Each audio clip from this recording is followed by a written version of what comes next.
Bismillahirrahmanirrahim. Assalamualaikum warahmatullahi wabarakatuh. Alhamdulillah, puji syukur atas kehadirat Allah Subhanahu wa taala karena atas limpahan rahmat taufik dan hidayahnya lah sehingga kita masih diberi kesehatan dan kesempatan tentunya dalam melaksanakan pembelajaran hari ini. Baik, hari ini kita sudah masuk ke bagian materi yang kedua, yaitu tentang produk, di mana pada pekan lalu kalian telah mempelajari tentang produksi. Nah, semoga kalian tetap mengingat dan bisa memahami materi yang telah kalian simak dan perhatikan pada pertemuan sebelumnya. Oke, langsung saja. Untuk materi produk ada 5 hal yang harus kalian tahu. Yang pertama, kalian harus tahu apa itu pengertian produk, kemudian atribut produk, kemudian yang ketiga tingkatan produk, kemudian yang keempat kualitas produk, dan yang terakhir klasifikasi produk. Langsung saja kita masuk ke bagian awal. Nah, mengenai produk, ya tentunya kalian tidak lazim dari yang namanya produk, karena tentunya kita semua pasti pernah ya membuat, mengkonsumsi, ya bahkan menjual sebuah produk, ya entah itu yang terbuat dari kain, ya ataukah makanan. Nah, itu semua adalah contoh daripada produk. Nah, jadi apa itu produk? Nah, produk adalah hasil kegiatan produksi yang berwujud barang atau jasa. Barang mempunyai wujud tertentu dan mempunyai sifat-sifat fisik, dapat dilihat, diraba, dan dirasakan. Di samping itu ada tanggung waktu antara saat produksi dan dikonsumsinya. Produk adalah segala sesuatu yang ditawarkan ke pasar untuk mendapatkan perhatian, dibeli, dipergunakan, dan yang dapat memuaskan keinginan atau kebutuhan konsumen. Nah, jadi kata produk ya tentunya berasal dari bahasa Inggris yang artinya produk, yang berarti sesuatu yang diproduksi oleh tenaga kerja atau sejenisnya. Bentuk kerja dari kata produk yaitu produce, merupakan serapan dari bahasa Latin prodise, yang berarti untuk memimpin atau membawa sesuatu untuk maju. Produk merupakan suatu hasil dari kegiatan usaha yang sifatnya esensial dan mampu memenuhi kebutuhan pasar. Produk ditentukan atau dirancang oleh produsen dan diproduksi untuk kepentingan pasar, dan produk erat kaitannya dengan pemuasan kebutuhan dan keinginan konsumen. Ya. Jadi tujuan dari pada produk itu ya tergantung dari eh, seseorang, ya, apakah seorang itu merupakan produsen ya menciptakan produk tersebut, ataukah itu merupakan konsumen yang merupakan penikmat daripada pembuat produk, ya. Oke. Selanjutnya kita masuk ke atribut.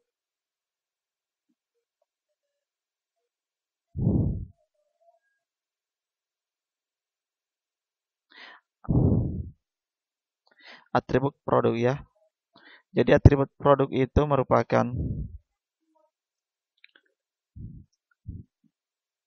sesuatu yang melekat pada suatu produk. Atribut memegang peranan penting dalam pemasaran, sebab atribut menjadi salah satu faktor yang dijadikan bahan pertimbangan oleh konsumen ketika akan membuat produsen. Nah, apa-apa saja menjadi unsur-unsur produk? Nah, ada beberapa ya. Yang pertama adalah merek. Nah, tentunya kalian sudah tahu ya apa itu merek. Merek merupakan sebuah nama, simbol, istilah, tanda, lambang, warna, desain, atau kombinasi dari atribut lain yang diharapkan dapat memberikan identitas dan diferensiasi dari produk pesaing. Pada hakikatnya, sebuah merek produk juga merupakan sebuah janji dari pemasar atau perusahaan untuk secara konsisten menyampaikan serangkaian manfaat, ciri-ciri, dan jasa tertentu kepada konsumen. Nah, tentunya merek ini merupakan ya identitas daripada produk seseorang. Ya, contohnya merek HP ya seperti Oppo, ya Vivo, Lenovo, dan sebagainya. Nah, itu adalah jenis merek dari sebuah handphone, ya. Nah, tujuan pembuatan merek tentunya ada beberapa. Yang pertama, identitas suatu produk yang bermanfaat. Yang kedua, alat promosi. Yang ketiga, pembina citra. Yang keempat, pengendali pasar. Nah, yang kedua yang menjadi atribut sebuah produk yaitu kemasan. Nah, apa itu kemasan? Nah, kemasan adalah sebuah proses yang berhubungan dengan perancangan dan pembuatan wadah atau pembungkus untuk suatu produk. Ya, jadi setiap produk tentunya memiliki kemasan ataukah ya wadah atau tempat dari sebuah produk tersebut.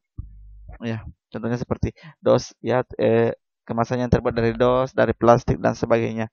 Nah, apa tujuannya? Tujuannya itu sebagai pelindung, yang kedua memberikan kemudahan dalam penggunaannya, yang ketiga memberikan daya tarik, yang keempat sebagai identitas, yang kelima memudahkan distribusi dan penyimpanan. Nah, selanjutnya yang ketiga adalah label ya. Nah, label berhubungan erat dengan pengemasan. Label adalah bagian dari suatu produk yang dapat menyampaikan sebuah informasi tentang produk dan perusahaan. Sebuah label dapat merupakan bagian dari kemasan atau bisa juga merupakan etiket atau tanda pengenal yang ditempelkan pada produknya. Jadi setelah sebuah produk dikemas, maka langkah berikutnya yaitu memberikan sebuah label ya sebagai bahan tambahan atau informasi ya mengenai produk yang diciptakan oleh seseorang. Ya apa manfaatnya, apa keunggulannya, kemudian masa kadaluarsanya apa. Nah itu yang manfaat dari label. Nah secara umum ada 3 macam label, yaitu brand label, yaitu nama merek yang diberikan pada sebuah produk atau dicantumkan dalam kemasan produk. Yang kedua, descriptive label, yaitu label yang memberikan informasi objektif tentang cara pemakaian, pembuatan, perawatan, perhatian, kinerja produk, dan karakteristik lainnya yang berkaitan dengan produk. Selanjutnya adalah grade label, yaitu label yang mengidentifikasi penilaian kualitas produk dengan suatu angka, huruf, atau kata. Nah, contohnya seperti di Amerika ada buah persik dalam kaleng akan diberi label kualitas A, B, dan C. Ya. Sedangkan pada jagung dan gandum diberi label 1 dan 2. Nah, yang keempat adalah pelayanan perlengkapan. Ya, dalam eh, produk ya tidak terlepas dari unsur jasa dan layanan, baik jasa sebagai produk inti ataupun jasa sebagai pelengkap. Nah, unsur jasa murni pada sangat bervariasi di antara setiap tipe usaha, namun layanan pelengkapnya memiliki kesamaan. Nah, layanan pelengkap ini ya ada 8 kelompok seperti yang pertama, informasi, konsultasi, order taking, hospitality, caretaking, exceptions, billing, dan pembayaran. Yang kelima adalah jaminan ya. Jadi atribut berikutnya adalah jaminan, yaitu sebuah janji dari produsen kepada konsumen berkaitan dengan produknya. Misalnya seperti memberikan garansi ya 1 tahun ataukah bahkan 2 tahun ya, seperti contoh jenis HP yang diperjualbelikan. Nah selanjutnya kita masuk ke jenis-jenis produk. Nah secara umum produk dapat dibagi menjadi 2 jenis, yaitu produk konsumsi dan produk industri. Ya, jadi dibagi 2.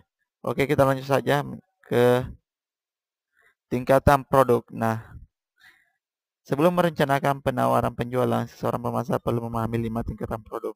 Setiap tingkatan produk akan menambah nilai pelanggan yang lebih besar. Jadi ada 5 tingkatan produk ya. Yang pertama manfaat inti, berada pada tingkat dasar dalam hierarki nilai pelanggan, yaitu manfaatnya sebenarnya. Yang kedua, produk dasar. Nah, pada tingkat kedua pemasar harus dapat mengubah manfaat inti menjadi produk dasar.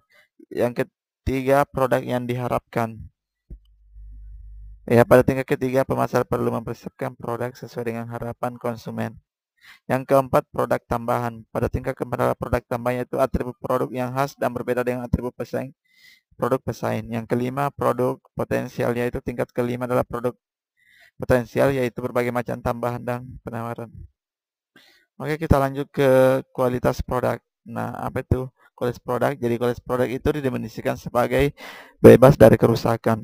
Ya, kualitas produk mengandung pengertian bahwa produk tersebut memiliki keunggulan dibandingkan produk pesaing.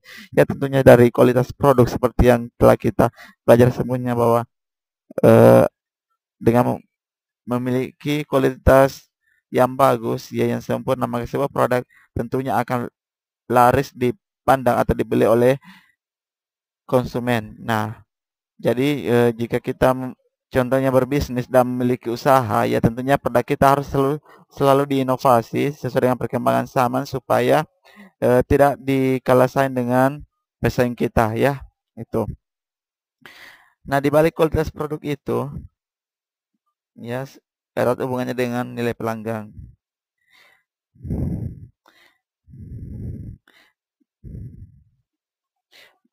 Nah, apa ya faktor-faktor yang mempengaruhi kualitas produk? Kepuasan konsumen merupakan salah satu tujuan dari proses produksi barang dan jasa. Untuk itu, perusahaan menetapkan kualitas produksinya pada kondisi terbaik produk tersebut yang dapat memenuhi kebutuhan dan keinginan konsumen. Artinya, proses menetapkan kualitas sesuai produk perlu memperhatikan faktor dan sifat produk yang bersangkutan. Adapun faktor-faktor yang mempengaruhi kualitas produk yaitu fungsi suatu barang, wujud luar suatu barang, dan biaya barang. Yang ketiga, tahap-tahap mengelola kualitas produk. Ya, ada perencanaan untuk kualitas, ada mengorganisasi untuk kualitas, ada pengarahan untuk kualitas, dan pengendalian untuk kualitas. Oke, selanjutnya kita masuk ke klasifikasi produk. Nah, klasifikasi produk adalah pembagian produk berdasarkan kriteria-kriteria tertentu. Produsen melakukan klasifikasi produk dengan tujuan untuk mendapatkan kelompok produk yang memiliki perilaku seragam atau hampir seragam. Nah, klasifikasi produk berdasarkan kewujudan ada barang, ada jasa. Kemudian klasifikasi produk berdasarkan daya tahan ada 3. Ada 2 yaitu barang tidak tahan lama dan barang tahan lama. Kemudian klasifikasi produk berdasarkan kegunaan ada produk konsumen, ada produk industri ya yang terdiri dari bahan mentah, bahan manufaktur, instalasi, perlengkapan operasi dan alat bantu. Nah, itulah materi ya tentang produk. Semoga kalian sudah bisa memahaminya. Dan jika ada yang ingin ditanyakan silakan memberikan ketikan di kolom komentar YouTube. Ya, sekian dan terima kasih. Wassalamualaikum warahmatullahi wabarakatuh.